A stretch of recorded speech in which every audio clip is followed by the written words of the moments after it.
One विभागर अवहेलारू चलीगला निरीह जीवन। खाद्य अन्वेषण जंगली हाथी जनबसती अंचल पशिथिबा बेले जड़े व्यक्ति हाथी आक्रमण मृत्यु होईछि।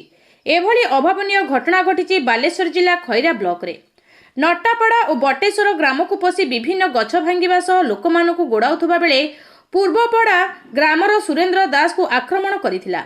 आक्रमण में व्यक्ति मृत्यु होइथिबा जणा पड़िछि। एपटे वन विभागर अवहेला जोगु सुरेंद्र मृत्यु होइथिबा अंचलवासी अभियोग आनिछंती।